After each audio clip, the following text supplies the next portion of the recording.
हम लोग श्रीमद् भागवतम के तीसरे स्कंद के 9वें अध्याय के 16वें श्लोक को पढ़ रहे हैं। देखिए हम लोग इस श्लोक में चौथे श्लोक में पढ़े थे, तद्वा इदं भुवन मंगल मंगलाय ध्याने स्मनो दर्शितं त उपासकानां तस्मै नमो भगवते नुविधेम तुभ्यं यो नादृतो नरक भाग विरसत प्रसंगे। तो यहाँ देख लीजिए, मैं उन भगवान को नमस्कार कर रहा हूँ, नमस्कार ही कर पाता हूँ और कुछ सेवा नहीं कर पा रहा हूँ। तो अब इसको पकड़ लें यहाँ से तो बात समझ में आए कि भगवान को ब्रह्मा जी बारंबार क्यों प्रणाम कर रहे हैं। तो अब बात ये थी कि इससे पहले वो भगवान के ब्रह्म स्वरूप और भगवत स्वरूप को प्रणाम कर चुके हैं।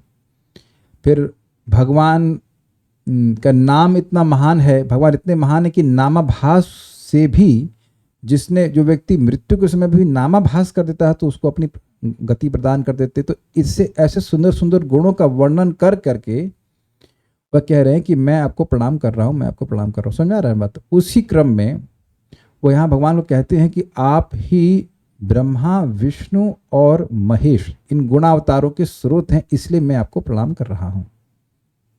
ब्रह्म के स्रोत आप हैं, उनको प्रणाम कर रहा हूँ। आपका नामाभास को मुक्त करता है, मैं आपको प्रणाम कर रहा हूँ। अब यहाँ फिर कहते हैं कि सारे गुणावतारों के स्रोत भी आप ही हैं, इसलिए मैं आपको प्रणाम करता हूँ। ये ऑन नहीं हो पाएगी ना, बल्ब लगा इसमें। ओके, सफिशिएंट लाइट है। सो मेरे पीछे बोलिए, यो वा अहम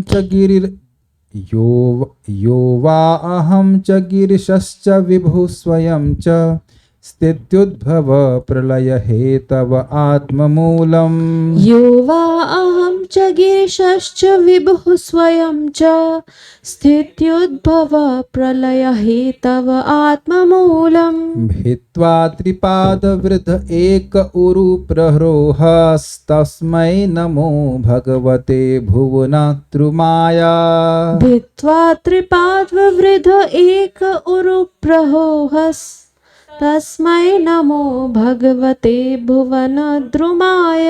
यो वा अहं च गिरिशश्च विभुः स्वयं च स्थित्युद्भव प्रलय हेतव आत्ममूलम्। यो वा अहं च गिरिशश्च विभुः स्वयं च स्थित्युद्भव प्रलय हेतव आत्ममूलम्। भित्त्वा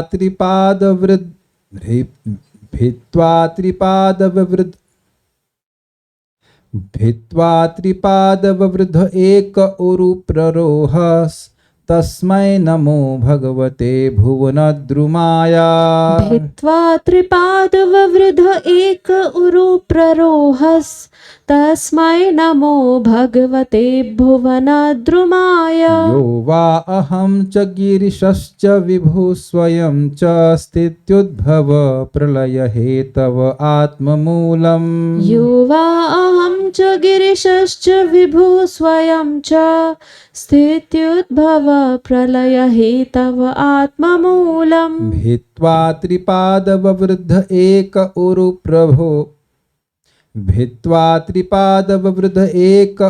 प्ररोहस् तस्मै नमो भगवते भुवनद्रुमाया। भित्त्वा त्रिपादवृद्ध एक उरु प्ररोहस् तस्मै नमो भगवते भुवनद्रुमाय।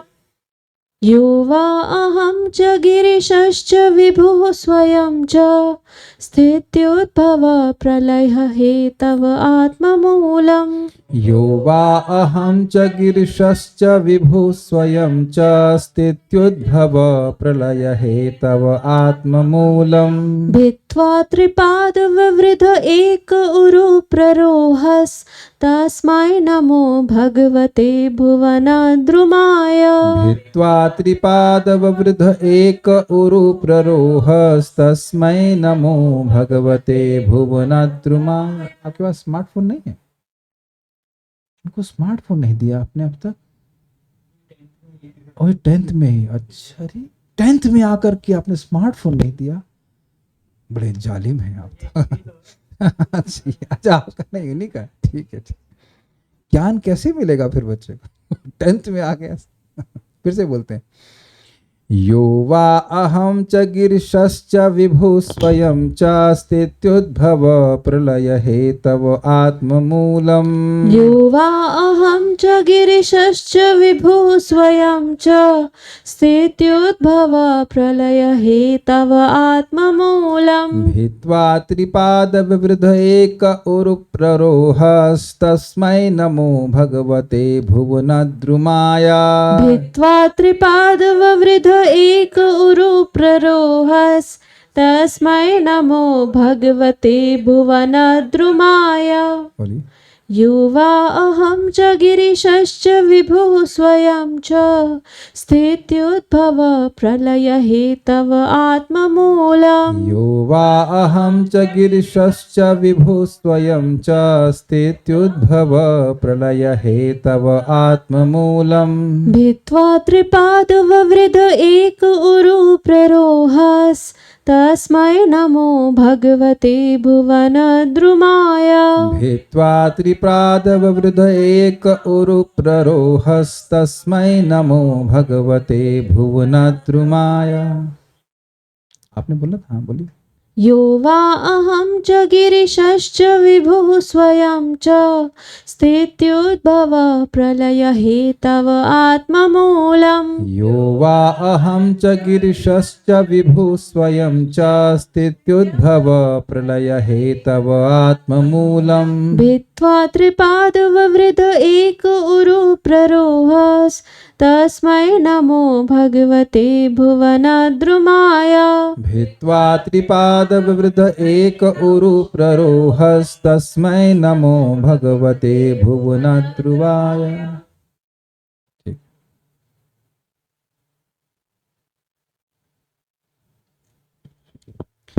आप लोक रूपी वृक्ष की जड़ हैं। इसका क्या मतलब है? इस संपूर्ण जगत उल्टे वृक्ष के समान है। उल्टा, इसको आप प्रथम स्कंद में देखेंगे, आप शवान जी प्रथम 15वें अध्याय भगवद गीता में देखेंगे। पहला श्लोक क्या, मैं बिल्कुल भूल गया, किसी को याद है? 15.1 क्या है? अश्वत्थमेनम सुविरूढ़ मूलम असंगन शस्त्रेण दृढ़ेन छित्त्वा, ऐसे करके श्लोक है। शुरुआत कैसे है, भूल गया। ऊर्ध्व मूलम अधः शाखम अश्वत्थम प्राहुरव्ययम छंदांस यस्य पर्णानि यस्तम वेद स वेदविद। ऊर्ध्व मूलम, जिसका मूल ऊपर है। पेड़ का मूल तो नीचे होता है, ये पेड़ उल्टा है। तो जो ये जगत है वो ऐसे, मतलब ब्रह्मलोक से ऊपर की ओर नीचे की ओर फैल रहा है, ऐसे करने का अर्थ। सबसे पहले ब्रह्मा जी की उत्पत्ति होती है, फिर उसके बाद सृष्टि फैलती है। तो ये जो लोक रूपी वृक्ष की जड़, आप लोक रूपी वृक्ष की जड़ है, मतलब ये संपूर्ण जगत जो है वो उल्टा वृक्ष के समान है। उल्टा वृक्ष देखा जाता है सरोवर के तट पर वृक्ष है, और वृक्ष की जो रिफ्लेक्शन कर लेते, छाया नहीं कह देंगे इसको, प्रतिबिंब है, वो पानी में प्रतिबिंबित होता है, तो वो उल्टा दिखता है। जो सबसे ऊपर है उससे नीचे दिखाई पड़ता है। तो ये जो जगत है ये उल्टा प्रतिबिंब क्यों कहते हैं आध्यात्मिक जगत का? क्योंकि भगवान वहां पे केंद्र में है, और यहाँ पे हम लोग अपने को केंद्र में रखने का प्रयास कर रहे हैं। तो इस जगत में सब कुछ उल्टा है, आध्यात्मिक जगत से बिल्कुल उल्टा है सब कुछ। तो इस जगत की आप जड़ हैं, अर्थात भगवान इसके मूल हैं।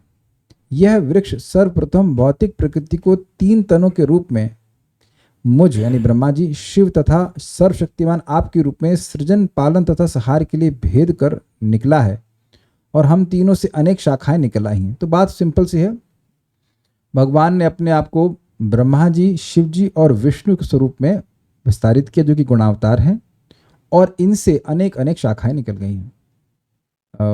ब्रह्मा जी से मरीचि आदि प्रजापति है, फिर उनसे आगे और संतान उत्पन्न हुई। शिव जी की भी कुछ संतान उत्पन्न हुई, उन्हें ज़्यादा संतान नहीं उत्पन्न करी, लेकिन भगवान ब्रह्मा जी रोक दी कि और संतान मत उत्पन्न करो, तो उनकी संतान बहुत डिस्टर्ब कर रही थी। लेकिन इनके सिर्फ गणेश जी भी हैं और बहुत से लोग हैं, तो वो सारे लोग इनसे प्रकट हुए। इसलिए हे विराट जगत रूपी वृक्ष, मैं आपको नमस्कार करता हूं। तो यहाँ फोटो देख सकते हैं, कृष्ण हैं, उस जगत रूपी वृक्ष के वह मूल हैं। उसकी 3 शाखा कर लीजिए, विष्णु, शिव और ब्रह्मा जी। ब्रह्मा जी आप जानते हैं रजोगुण के अवतार हैं, शिव जी तमोगुण के कंट्रोलर हैं, और विष्णु सतोगुण के कंट्रोलर हैं। लेकिन विष्णु और कृष्ण में कोई भेद नहीं, इसलिए यहाँ पे शब्द विष्णु के लिए विभु। विभु शब्द है, अर्थात सर्वसमर्थ। यह जो पहले एक अद्वितीय ही थे, अद्वितीय मतलब दूसरा नहीं, अकेले भगवान थे। अहम एवासमेवाग्रे नान्यद यद सदसत परम, तो यानी सृष्टि के पहले भगवान के अलावा कुछ नहीं था।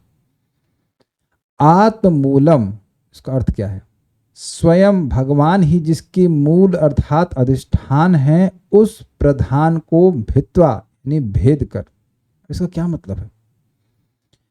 आत्म मतलब परमात्मा मतलब भगवान, और मूल मतलब कारण, जिसके कारण भगवान हैं।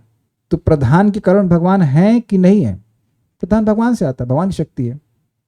उसको भेद कर मतलब उसमें भगवान क्या करते हैं? जीवों का और अपने दृष्टिपात का क्षोभ करते हैं। काल शक्ति कहते हैं ना। तो किसी चीज में आप भेदन करते हैं तो उसको भेदवा कहा जाएगा कि नहीं? तो उस भेदन से होता क्या है? उससे तीनों गुणों का डिस्टर्बेंस हो जाता है, वो साम्यावस्था डिस्टर्ब होती है और तीनों गुण प्रकट होने लगते हैं। क्लियर समझ में आ गया? तो यहां भित्वा का अर्थ है तीनों गुणों में विभाजित करके। जैसे आज हमने भगवान के लिए कुछ पनीर बनाया था, तो पनीर का एक पूरा पैकेट था, पूरा सॉलिड पीस था, उसको भेद करके कई टुकड़ों में कर दिया, अगर ऐसे समझें। तो यहाँ पे प्रधान जो जिसका मूल आत्मा अर्थात परमात्मा भगवान है, उसको भगवान ने भेद कर मतलब तीन गुणों के रूप में विभाजित करके, उस सभी पहले उस साम्यावस्था में थे, अब उनको डिस्टर्ब करके अहम मुझे ब्रह्मा व गिरीश एवं शिवजी च स्वयं विभू च, और स्वयं विष्णु के स्वरूप में। देखिए यहाँ पे स्वयं विभू कह रहे हैं, स्वयं अहम स्वयं गिरीश नहीं कह रहे हैं।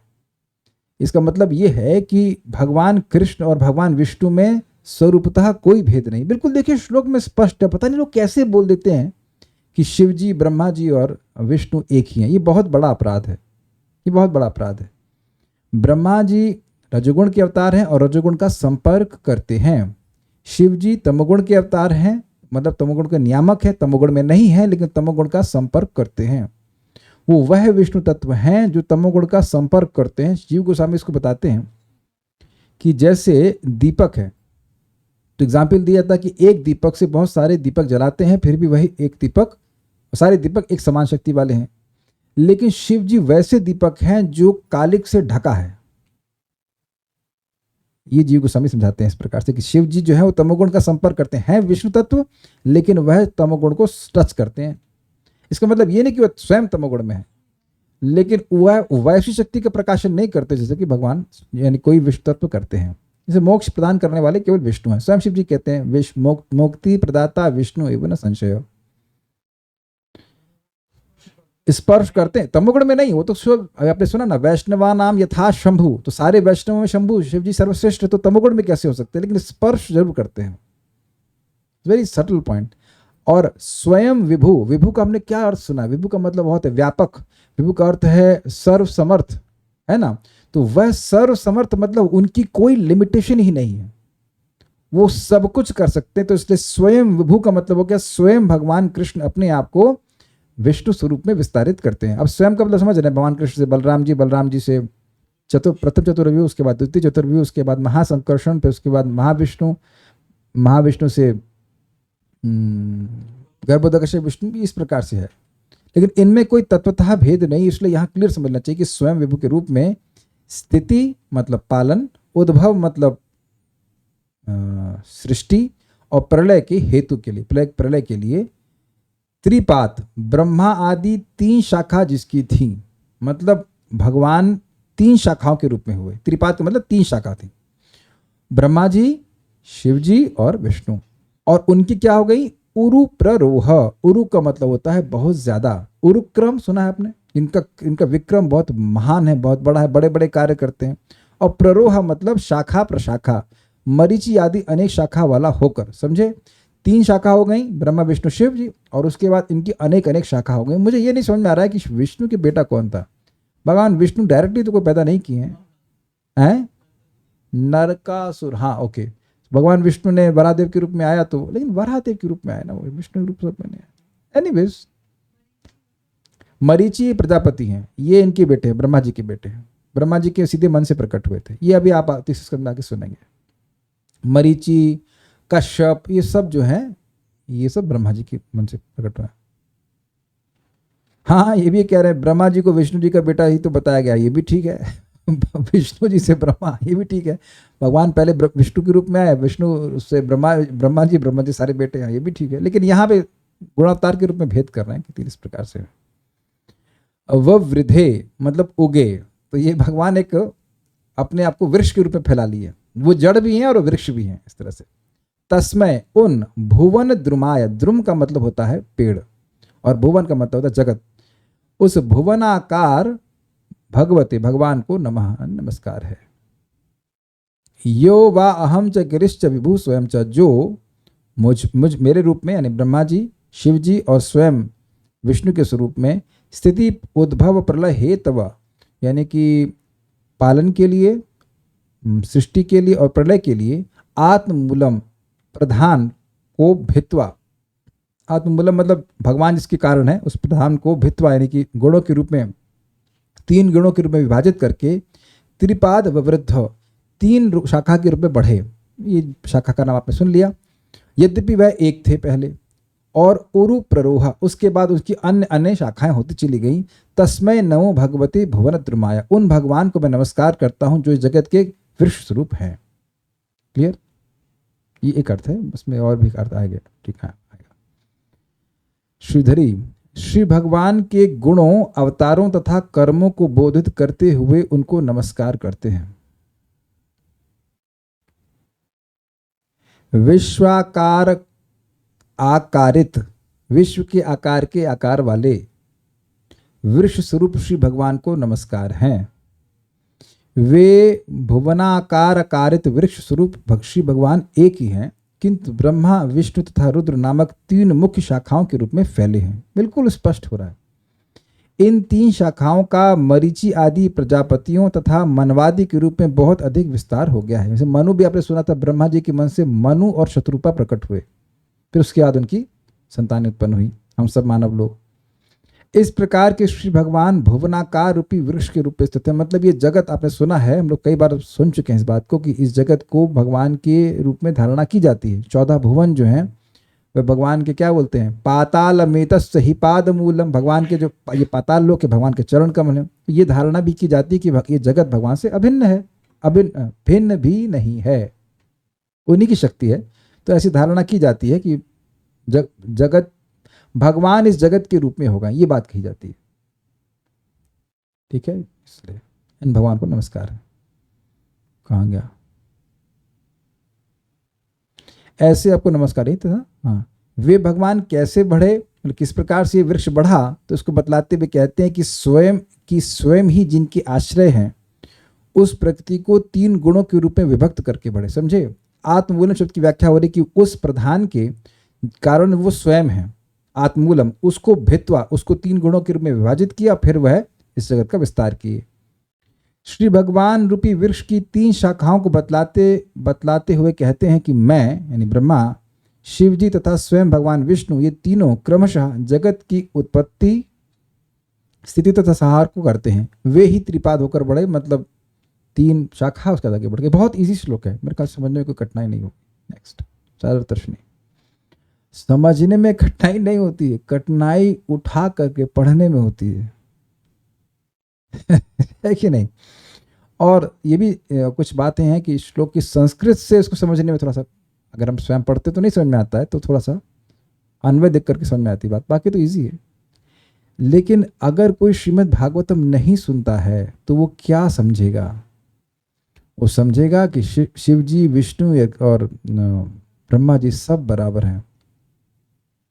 कल एक भक्त हमको बोले, अच्युत शर्मा माता जी आई थी, तो बोल रही थी जहाँ वो रह रही हैं, तो उनकी क्लास में बैठ के रहती है कि इस्कॉन वाले ब्रेन वॉश करते हैं।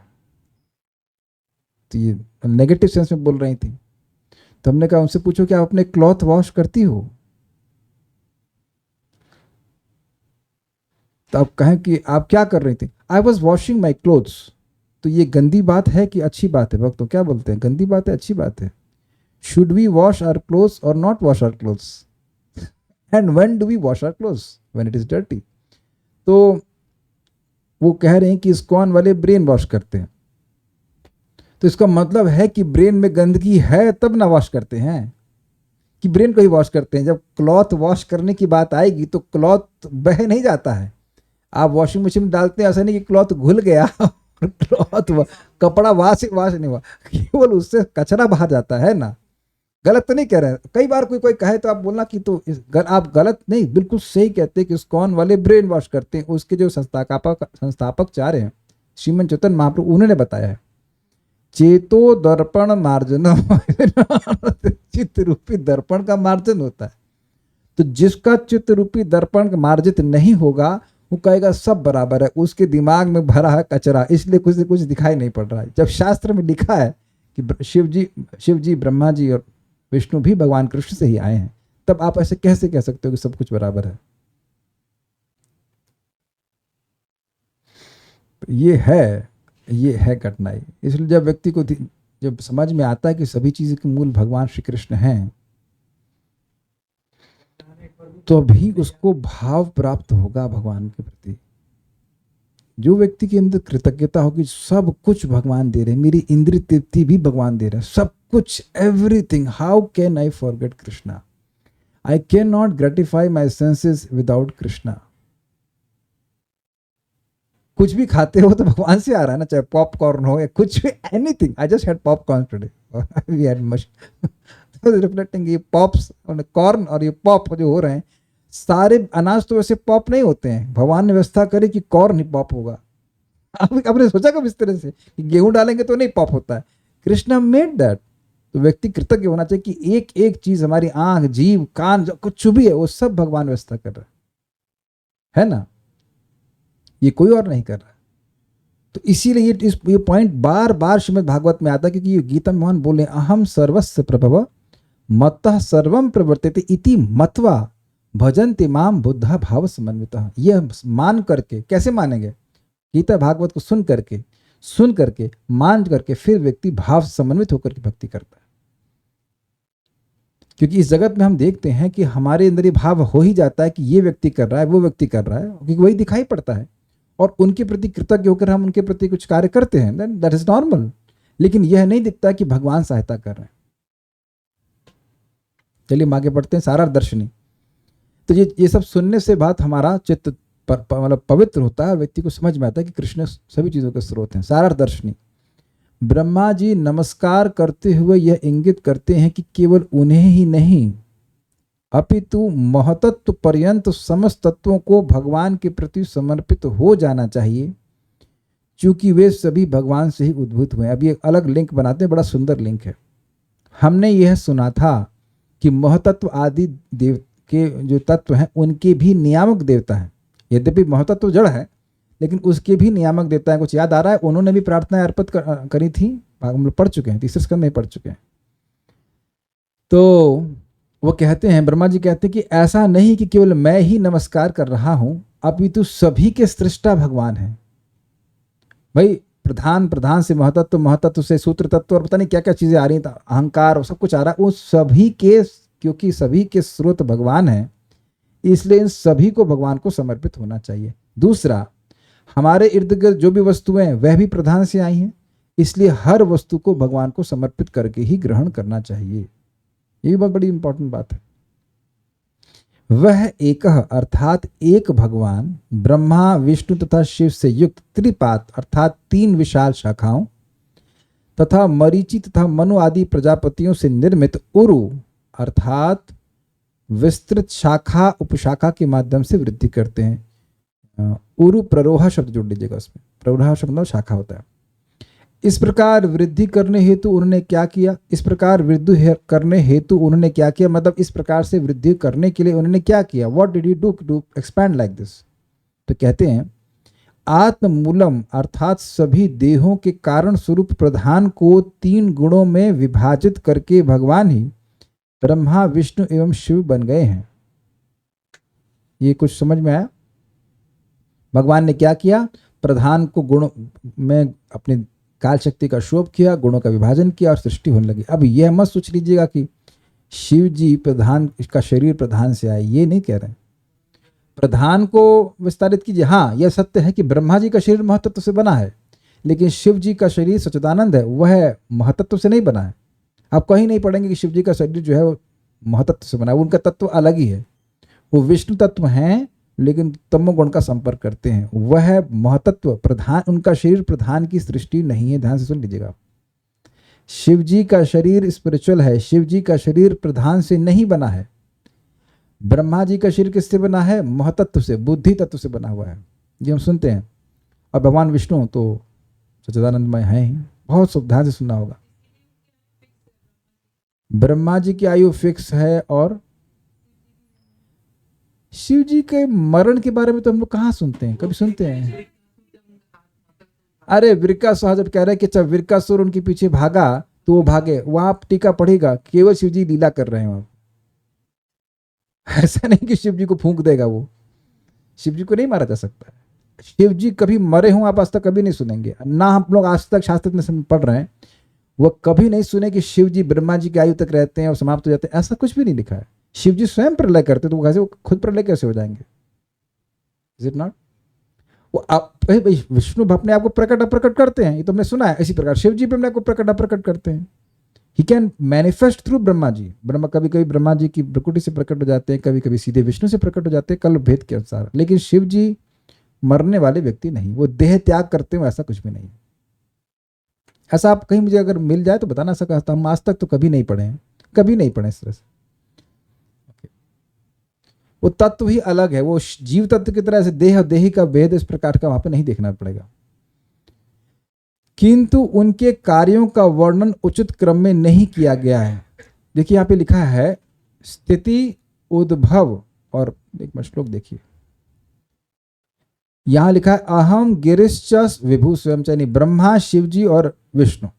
लेकिन श्लोक में वर्णन क्या है? स्थिति, उद्भव और प्रलय। तो स्थिति कौन करता है? विष्णु, उनको बोलने लास्ट में।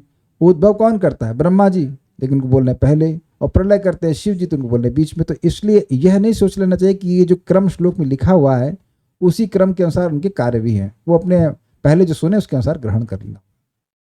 तो आप कहेंगे व्यासदेव ऐसा गलत क्यों बोले? गलत नहीं बोले, वो जरा इसको चेंज कीजिए। उद्भव स्थिति प्रलय हे तव आत्ममूलम, कुछ सेट नहीं बैठ रहा है शायद इसीलिए वो काव्य की दृष्टि सेट कर लेते। वो जानते हैं कि जो व्यक्ति तीसरे संत को आके पढ़ रहा है उसको पता है कि ब्रह्मा जी क्या कार्य करते हैं, और वह कंफ्यूज नहीं होगा कि अरे इस श्लोक में कुछ क्रम गलत होने से उन लोग की कार्य अलग हो जाते हैं। उम्मीद है कि आप समझ गए। श्री विष्णु को स्वयं शब्द द्वारा विलग किया गया है, यह दर्शाने के लिए कि वह ब्रह्मा एवं शिव की भांति गुणों से संबंधित नहीं है, अपितु वे तो अपने स्वरूप से ही पूर्णतः गुणों से विलग हैं। देखिए इसको थोड़ा समझ लीजिए, ये बातें बार बार समझने वाली हैं। भगवान विष्णु का इस जगत के से नियामक और सामीप्य का संबंध होता है। मेरे पीछे बोल सकते हैं क्या क्या संबंध होता है? नियामक और सामीप्य। नियामक और सामीप्य का मतलब है नियमन तो कर रहे हैं लेकिन समीप से वो स्पर्श नहीं करते हैं। जैसे मेरे पास ये एसी का रिमोट है, अब मैं चाहूँ तो इसको कुछ दबा सकता हूँ तो कुछ हो जाएगा। मान लीजिए 24 का 25 हो गया, तो मैंने क्या एसी को स्पर्श किया? नहीं किया। लेकिन क्या नियमन किया? आप लोग भी कर लेते। तो हम लोग देख सकते हैं कि जगत में ऐसा क्षमता होती कि व्यक्ति बिना स्पर्श किए नियमन कर लेता है। हर बार नियमन करने के लिए व्यक्ति को स्पर्श करने की जरूरत नहीं होती। क्लियर है कि नहीं? तो भगवान भी इसी प्रकार से, भगवान विष्णु गुणों सतोगुण का संपर्क किए बिना अपने दिव्य स्थिति में रहते हुए भी नियामक और सामीप्य का संबंध रखते हैं। क्लियर है? ठीक है।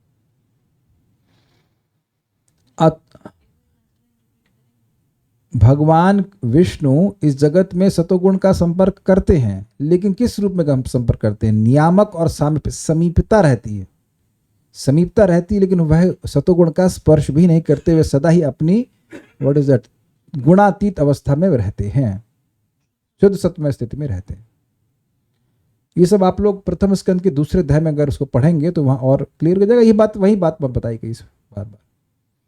अथवा, अब एक दूसरा अर्थ निकाल, अथवा इसका अर्थ यह हो सकता है कि वह जो ब्रह्मा, विष्णु और शिव हैं, मतलब इनके एक्सपेंशन हैं, और जो आत्ममूलम अर्थात स्वयं के भी कारण हैं, तथा भित्वा अर्थात अपनी शक्तियों के माध्यम से भेद प्राप्त कर सर्वप्रथम त्रिपात अर्थात 3 लोक, तत्पश्चात उरुप्ररोह अर्थात 14 लोक बन जाते हैं। अतः मैं भुवनाकार विश्व रूप जो एक वृक्ष के समान है उसको उनको नमस्कार करता हूं। जरा देखिए इसका मतलब क्या है। जो अहम ब्रह्मा, शिव जी और विभु स्वयं विष्णु हैं। विष्णु है मतलब ये सभी इनकी एक्सपेंशन। और आत्ममूलम, अब यहाँ इससे पहले आपने आत्ममूलम शब्द की व्याख्या प्रधान के रूप में करी थी, लेकिन अब यहाँ कह रहे हैं कि वह भगवान जो आत्ममूल हैं, जो अपने ही कारण है, उनका कारण कोई और नहीं है। अनादिरादिर गोविंदा सर्व कारण कारणम, भगवान अनादि, उनका कोई आदि नहीं और सभी की वादी है। तो आत्ममूल का यहाँ पे अर्थ प्रधान न लेके कह रहे हैं कि भगवान अपने ही कारण है, अपने ही स्रोत है। कई बार लोग कहते हैं कि ईश्वर सबका कारण है, तो ईश्वर का कारण कौन है? तो क्या उत्तर होगा? ईश्वर ही ईश्वर का कारण है। अब कोई कहेगा कि हम इसे कैसे स्वीकार करें, तो उनसे बोलो कि तुम इसे खंडन कैसे कर सकते हो, किस आधार पर आप इसका खंडन कर रहे हैं? अपने लॉजिक के आधार पर। तो लॉजिक तो तब सृष्टि हुआ ना, लॉजिक की सृष्टि हुई ना, तो लॉजिक तो ईश्वर सृष्टि कर दिया है। तो तुम हाँ, हाँ प्रश्न का है कहाँ लिखा है, तो उनको बोल भागवत में लिखा है, मानोगे भागवत? तो कहते हैं मैं भागवत को मैं नहीं मानता। तो तुम मानते क्या हो? तो प्रश्न हो जाएगा तुम मानते क्या हो, तुम क्या मान रहे हो? तुम अपनी बुद्धि को मान रहे हो। तो एक समय में तुम्हारी बुद्धि इतनी थी कि तुमको यह भी नहीं पता था कि बाथरूम कैसे जाते हैं, है ना? तुम तो चीटा खाने को, तुम तो ये मानते थे कि चीटा खाद्य वस्तु है ना? बच्चे खाते हैं कि नहीं? तो तब तुमसे कहते, तुमसे पूछते कि ये क्या है, कहते तो खाने की वस्तु है। तो तुम तो ये मानते थे कि चीटा खाने की वस्तु है, अब भी मानोगे ऐसा? तो यानी तुम्हारी बुद्धि तो ऐसी जीरो से इवॉल्व कर रही जहां तुम अपना बाप का नाम भी नहीं जानते थे, है ना? अगर 4-5 साल के बच्चे को भी अगर कहीं छोड़ दिया जाए मेले में, तो वो हो जाएगा, अपने बाप का नाम भी नहीं बता पाएगा, भूल जाएगा वो। आप अगर आप लोग को याद हो, कभी आप लोग सोचते हैं कैसे जो छोटे पर में थे, स्कूल में जाते थे बैग टांग करके, कैसे जगत को देखते थे ऐसे कुछ स्मरण हो रहा है आप लोग को ऐसा? Everything was big. आपके चाचा, आपके ताऊ, मामा सब बड़े बड़े दिखाई पड़ते थे आपको। अब मैं समझा पा रहा हूँ आप लोग को बचपन की याद। तो ऐसा व्यक्ति जिसको एक समय में अपना नाम भी पता नहीं था, वो नाम भी उसको दिया गया, वो कहता है मैं ये मानता हूँ, मैं वो मानता हूँ। तो इसलिए यहाँ समझ लीजिए कि आत्ममूलम शब्द शास्त्र कहता है कि भगवान ही अपने मूल है, इनका कोई मूल नहीं है। तो ऐसे भित्वा, अपनी शक्तियों को भेद करके, त्रिपाद मतलब तीन, ओ भूर्भुव स्व, मतलब ऊपर के लोग, मध्य लोक और नीचे के लोग। भूर्भुव स्व नहीं कहना चाहिए, ब्रह्मलोक से वाले ऊपर वाले लोग, मतलब ऊपर के 14 भगवान को आप 3 भाग में डिवाइड कर दिए, तो पहले 3 ऊपर के 3, बीच के 3, और तो ऐसे 3 भाग में हुए।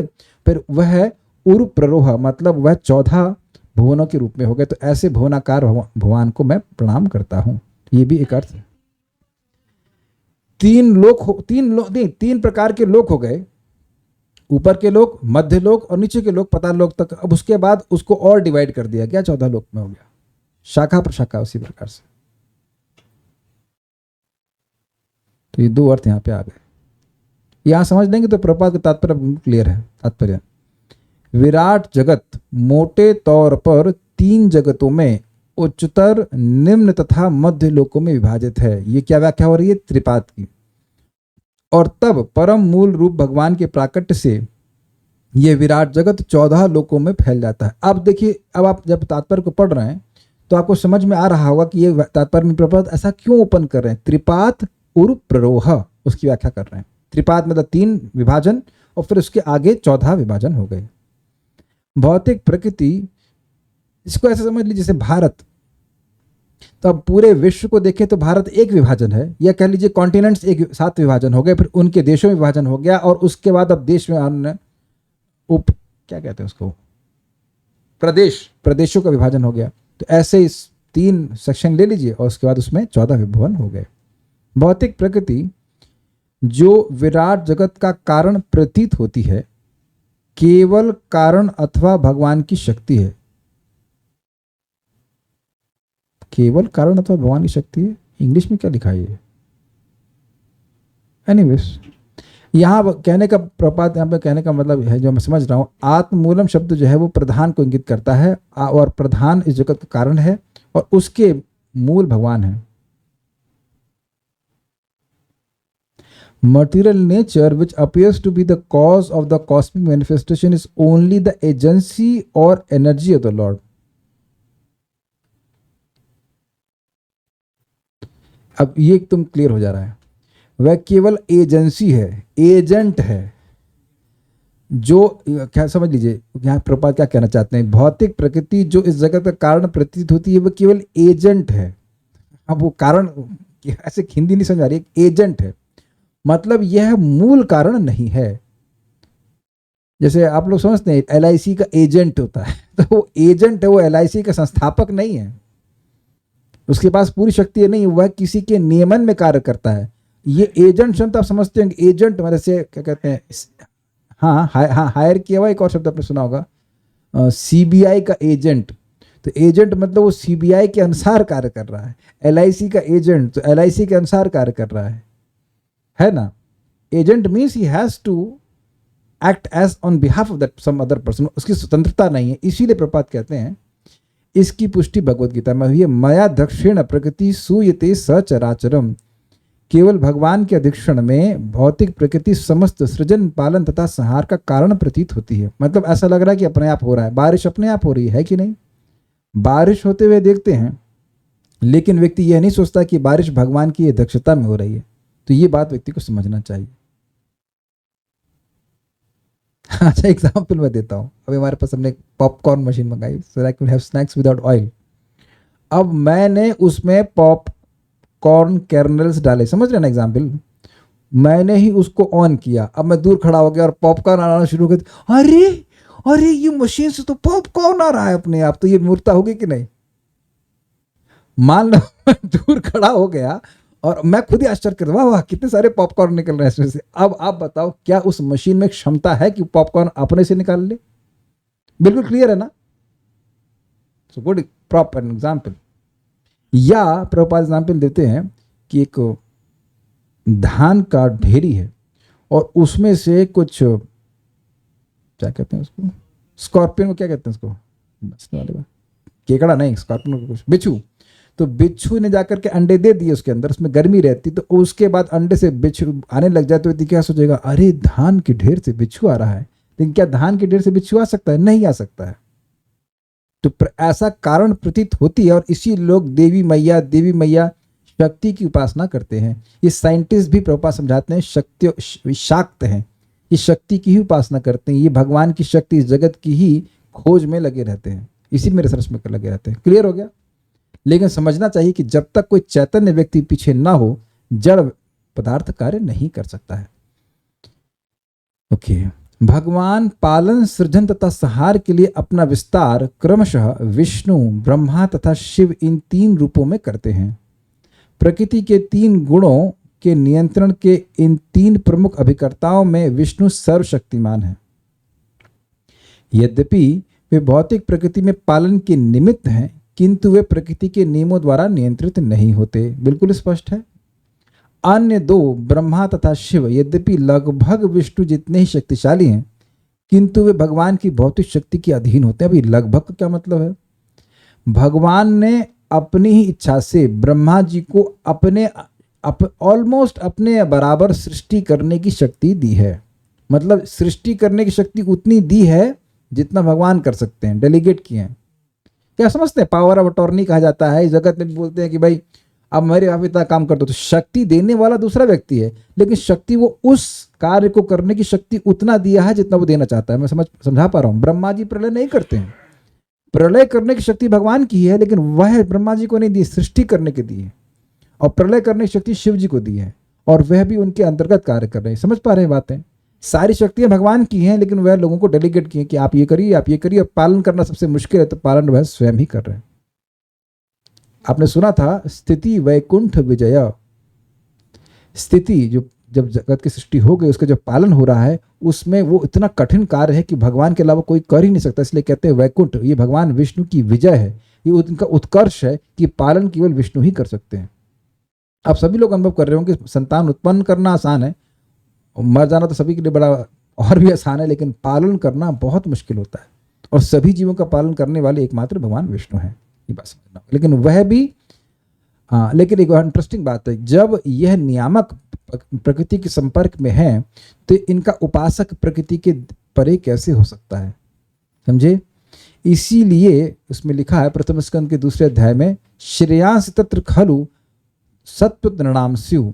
जो ब्रह्मा जी हैं, शिव जी और विष्णु, इसमें श्रेय की प्राप्ति उसी व्यक्ति को होगी जो सत्व तनु अर्थात शुद्ध सत्व की मूर्ति भगवान विष्णु की उपासना करता है। उस वही व्यक्ति त्रिगुणातीत हो जाता है।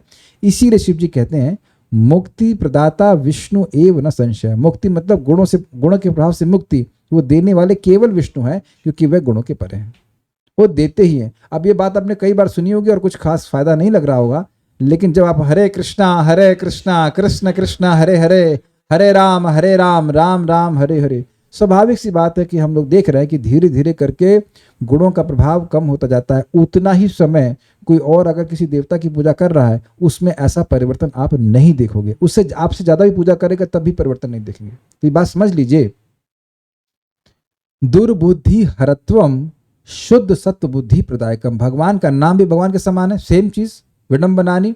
तो उसीलिए जैसे भगवान दिव्य है, भगवान का नाम दिव्य है, तो व्यक्ति की कुबुद्धि को नष्ट करके, गुणात्मक बुद्धि को नष्ट करके शुद्ध सत्वात्मक बुद्धि स्थापित कर देता है। तो ये बात बहुत ध्यान देने वाली होगी। ऐसा नहीं कि हम किसी का भी नाम बोलेंगे, किसी की पूजा करेंगे और वही लाभ होगा। आगे पढ़ते हैं। भौतिक प्रकृति के प्रश्नों को मैं अंत में लूंगा। भौतिक प्रकृति के कई विभागों के अनेक देवताओं द्वारा नियंत्रण किए जाने की विचारधारा मूर्ख सर्वात्मवादी के मन की गंदी उपज है। अर्थात वो सोच रहे हैं कि सभी देवता के जो नियामक हैं वो सब भगवान के बराबर हैं। ईश्वर अद्वय है, अर्थात उनके अलावा कोई दूसरा ईश्वर है नहीं और वे समस्त कारणों के कारण हैं। जिस तरह अब ये प्रपात व्याख्या करी है एकह शब्द की और आत्ममूलम शब्द की। भगवान एक है, अकेले हैं, उनके अलावा कोई नहीं है ईश्वर, और आत्ममूलम वो अपने ही मूल हैं, उनका कोई मूल नहीं और सभी के मूल हैं।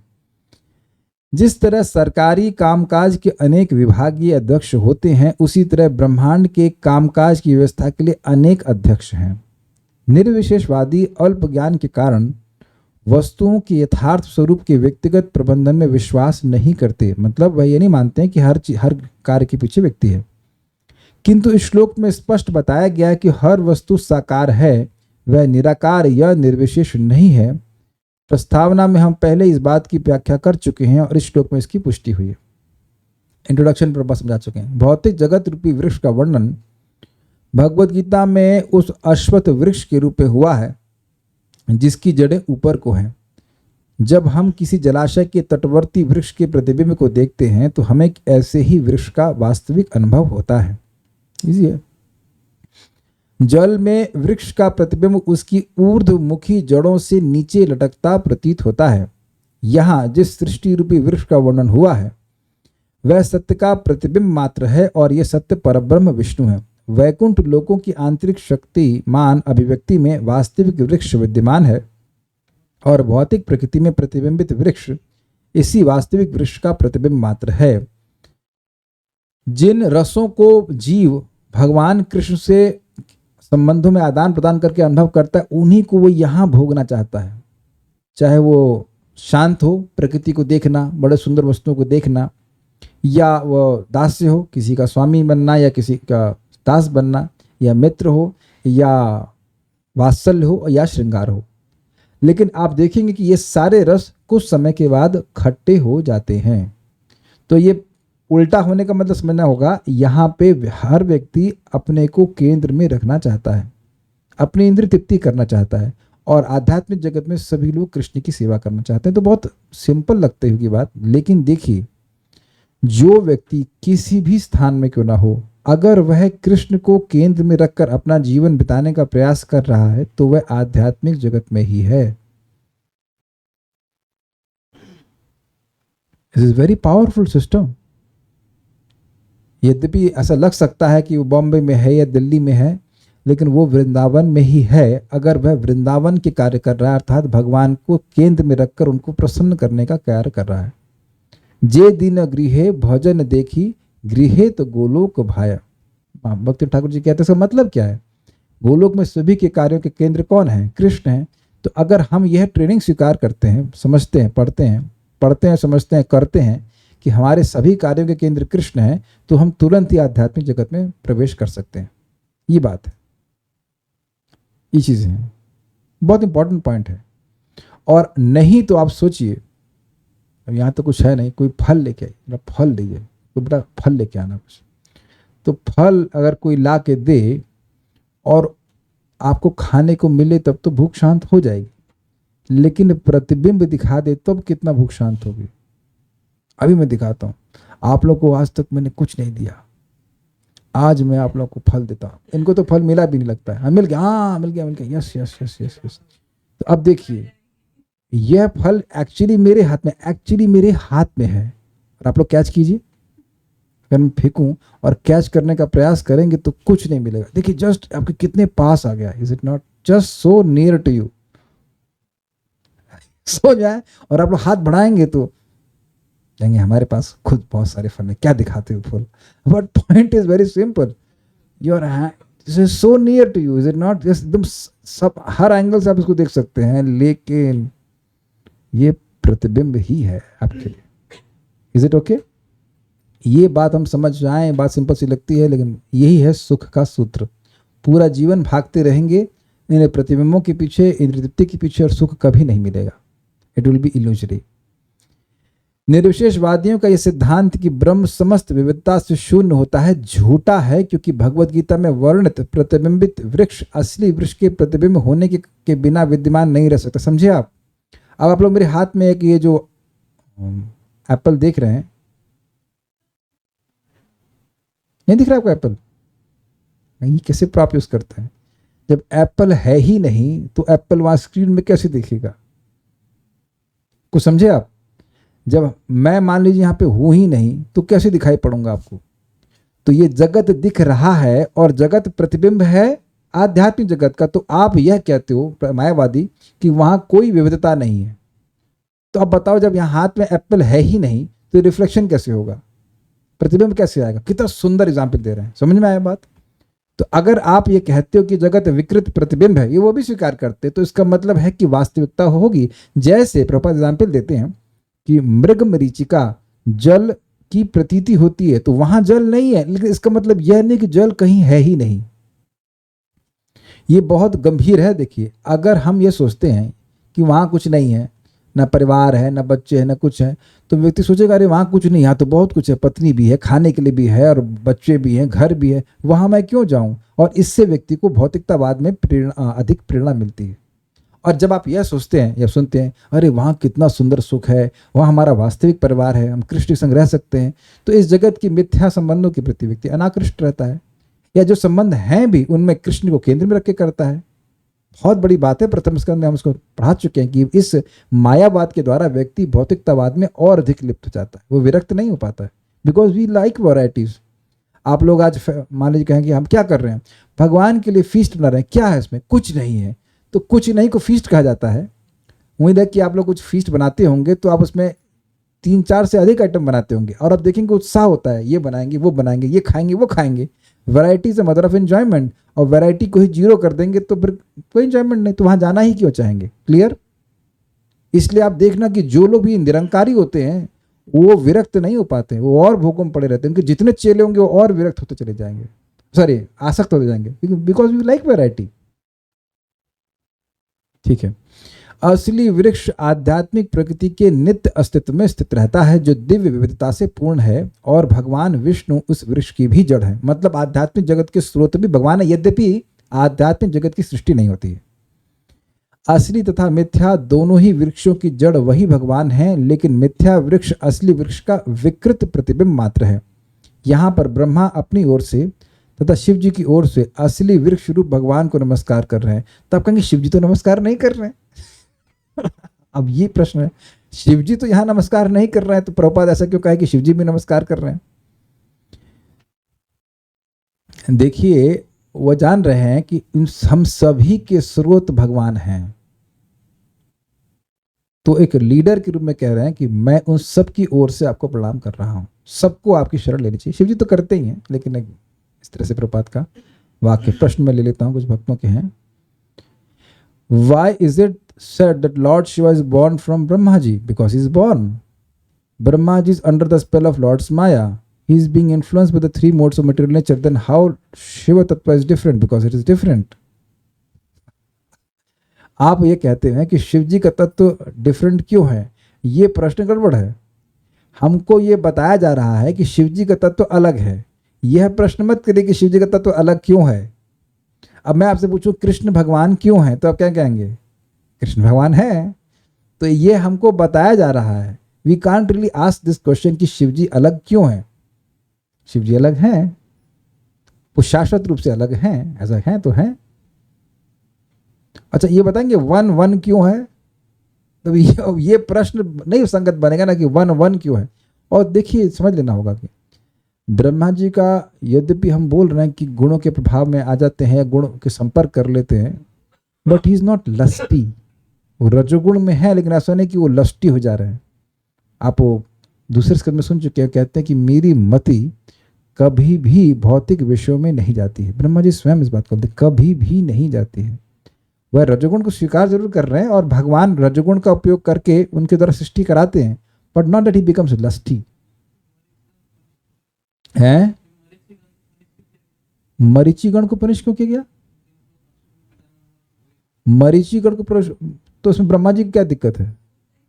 ब्रह्मा जी ने एक बार ऐसा हुआ, ऐसा नहीं कि हर बार होता है। ब्रह्मा जी एक बार अपनी बेटी के प्रति कुछ क्षण के लिए आकर्षित हो गए थे। There was only one incident, और इसीलिए मैत्री मुनि बड़े संकोच से उसको बोलते हैं।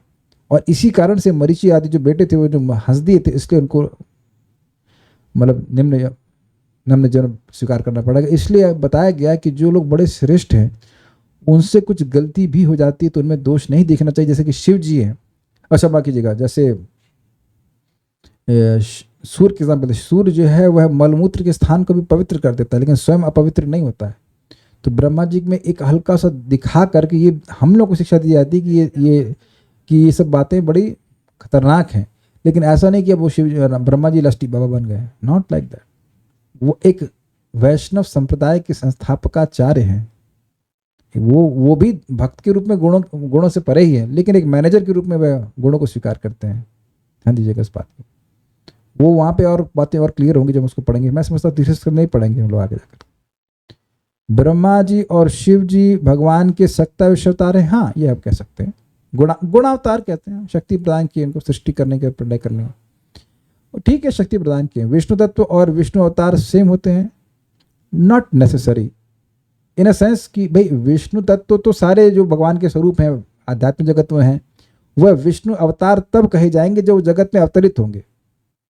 बड़ा ध्यान सूक्ष्म भेद है। जो भगवान विष्णु के अवतार हैं वो विष्णु तत्व हैं, लेकिन सारे विष्णु तत्व जगत में नहीं आते हैं। जब वो इस जगत में जब कोई विष्णु तत्व या कोई भी आध्यात्मिक जगत में इस जगत में आते हैं तब उनको अवतार कहा जाता है, अवतरित इति अवतार। लेकिन समान भाषा में कहें कि विष्णु तत्व और विष्णु अवतार एक ही बात है। इसको कैसे समझें कि शिव जी ब्रह्मा जी भगवान से प्रकट हुए हैं लेकिन विष्णु अवतार में इनका नाम नहीं है।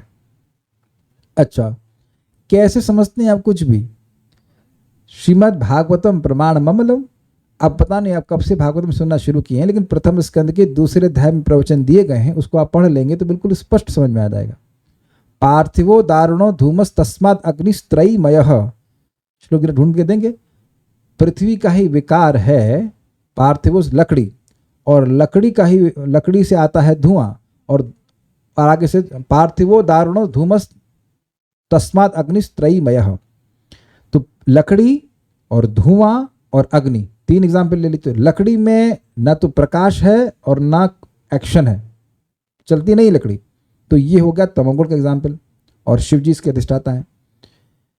उसके बाद हो गया धुआं। धुआं में प्रकाश नहीं है लेकिन धुआं में एक्शन है, हिलता डुलता है, तो ये हो गया रजोगुण। और अग्नि में प्रकाश भी है और अग्नि में एक्शन भी है, उससे आप यज्ञ भी कर सकते हो। तो उसी प्रकार वो सतोगुण एग्जाम्पल हो गए, उसके नियामक हो गए विष्णु। तो इसी प्रकार से जो सतोगुण के नियामक हैं भगवान विष्णु, उन्हीं से व्यक्ति को वास्तविक लाभ प्राप्त हो सकता है। लकड़ी से केवल व्यक्ति यज्ञ नहीं कर सकता है। Kindly explain the difference between जीव ब्रह्म एंड विष्णु तत्व ब्रह्म। जीव ब्रह्म एंड विष्णु तत्व ब्रह्म, आर दे वर्क डिफरेंटली? मुझे नहीं लगा कि आप काफ़ी समय से सुन रहे हैं। मुझे नहीं लग रहा है कि आप काफ़ी समय से सुन रहे हैं, शायद आप रिसेंटली ही ज्वाइन किए हैं। तो कृपया भगवद गीता को पढ़िए। इस क्लास में कुछ बातें एक्सपेक्ट की जाती हैं कि आपको पता है। जीवात्मा भगवान के विभिन्न अंश हैं, जैसे कि एक महान अग्नि होती है, उसकी छोटी छोटी चिंगारियाँ, और भगवान एक महान अग्नि के समान है। तो ये ध्यान रखिएगा कि मैं कुछ बातें एक्सप्लेन पूरी तरह से नहीं करूँगा। अज्यूम करूँगा कि आपको उसके लिए मेहनत करनी पड़ेगी। Don't expect that. क्या मतलब जीव और विष्णु में क्या भेद है, या तो अगर प्रभुपाद के तात्पर्य आएगा तब मैं समझाऊंगा, नहीं तो आपसे मैं उम्मीद करूंगा कि आप उसको पहले सुनते चलें। क्या मदर नेचर और मदर अर्थ एक ही हैं? महाप्रकृति माँ प्रकृति हैं दुर्गा देवी, और अर्थ एक प्लैनेट है। पार्थिवो दारुणो धूमस तस्मादग्निस्त्रयीमया तस्म तमसस्तु रजस तस्मात् सत्वम यद ब्रह्म दर्शनम। हाँ ये श्लोक था। ओके ठीक है, so will stop here. Shrimad एक और प्रश्न कर, ब्रह्मा जी का शरीर बुद्धि से बना है, बट असुर वर्धन के टाइम उनको इन्हें देह पटे देख असुर वर्धन के टाइम, वर्धन क्या होता है, वरदान, अच्छा असुर वरदान के टाइम उन्हें देख पाते थे, बट सूक्ष्म शरीर को क्यों न देख पाते। प्रश्न ये है कि जब ब्रह्मा जी का शरीर बुद्धि का है तो हिरण्यकशिपु कैसे देख पाए। देखिए उनके पास ये सामर्थ्य है कि जब वो दिखाना चाहते हैं तो दिखा सकते हैं। देवताओं को हम नहीं देख सकते हैं, लेकिन देवता हमें अपने आप को दिखा सकते हैं, तो वो ऐसा कर पाए। और क्योंकि उसका प्रमाण क्या है, अब देखो आप लोग सब प्रश्न पूछते हो कैसे करते हैं, तो क्या मैं ब्रह्मा हूँ जो बता दूंगा कैसे करते हैं? मुझे क्या ब्रह्मा जी दिखाई पड़ते हैं? भागवत में लिखा है कि ब्रह्मा जी प्रकट हो गए, वैसे स्वीकार कर लो। अब अच्छा मान लो आपने जान लिया कि कैसे दिख जाते हैं, तब क्या करेंगे आप? कैसे मैं पूछूं भगवान भोग कैसे स्वीकार कर लेते हैं? तो भाई भगवान के अंग हैं, सुन लेते हैं शास्त्र में, वो सारे अन्य अंगों का कार्य करने में समर्थ हैं, तो कर लेते हैं। अब हमको तो समझ में नहीं आता कैसे खा लेते हैं। और समझ में क्या आता है, आप बताओ खाना कैसे हजम हो जाता है, जरूर बता दीजिए। ये तो आपका शरीर है ना, हमारा सारा खाना में से रस कैसे निकलता है, क्या बनता है, वो भी तो नहीं जानते। हम जानते ही क्या है, इज इट नॉट? सो ये कैसे वाला प्रश्न बड़ा कठिन हो जाता है, क्योंकि शास्त्र में लिखा स्वीकार करो ना कि ब्रह्मा जी आ जाते हैं, प्रकट हो जाते हैं। नहीं, I try to explain something, so will stop. Shrimad Bhagavatam की जय, श्रील प्रभुपाद की जय, निताय गौर प्रेमानंदे।